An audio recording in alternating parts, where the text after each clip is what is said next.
Beatles were one of the first musical acts to make being in a band cool.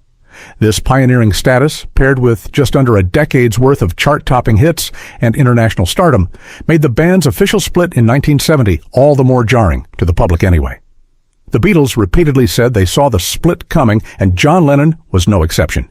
But what was a bit more surprising, perhaps even to the other Beatles, was a revelation that John Lennon spoke about 3 years after the Fab Four split for good. The answer to that question changes depending on who you ask, and is, most likely, an amalgamation of several causal factors that blended into one another until the Beatles couldn't take it any longer. Of the British Empire, the Beatles are breaking up. But from a strictly legal, financial perspective, one of the most pressing reasons that the Beatles decided to break up was Paul McCartney's unwillingness to have Alan Klein manage Apple Corps' finances following the death of Brian Epstein. McCartney didn't trust Klein and wanted his father-in-law, Lee Eastman, to take Epstein's place. The band outvoting McCartney and hiring Klein was the straw that broke the camel's back, so to speak. Clashing egos, creative differences, a desire to explore outside of the band they had been in since they were teenagers and adults. All of these explanations came to a head in the final months of 1969 and early 1970. 3 years later, John Lennon reflected on the entire debacle during an appearance on Weekend World.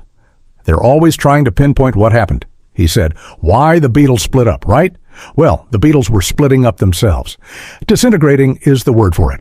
I think the Klein-Eastman situation really pushed it over the hill." Lennon likened it to a toxic marriage that was headed for divorce. The couple would have found their way to the relationship's natural conclusion, no matter what the final nail in the coffin might have been. For the Beatles, it just happened to be the feud over Klein and Eastman.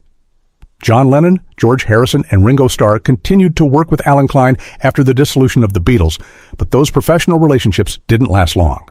Klein infamously helped Harrison with his monumental concert for Bangladesh, but complex financial hang-ups and accusations of theft led to Harrison parting ways with Klein. Lennon was not long after, having heard that Klein prevented Lennon's wife, Yoko Ono, from performing at the benefit concert. In hindsight, Lennon admitted to Weekend World. Paul's suspicions were right. Explaining his decision to terminate his contract with Klein, Lennon said, "The time was right. My position has always been the devil in the deep blue sea. At the time, I do whatever I feel is right." Lennon's admission that his ex-bandmate was right after all left some Fab Four fans hoping the door was open for a reunion. While history would show that never happened before Lennon's senseless killing in 1980, it was a touching moment of softness from Lennon, who, at the time, was arguably the most opposed to McCartney. There was a notable shift between the two musicians, and McCartney seemingly felt it too. 1 year after Lennon visited Weekend World, McCartney told Rolling Stone, "I could write with John. It's totally fresh ground right now because I just got my visa too. About 2 or 3 days ago, and until then, I couldn't physically write a song with John. He was in America. He couldn't get out. I couldn't get in. But now that's changed, so whole new possibilities are opening up. Anything could happen. I like to write with John. I like to write with anyone who's good."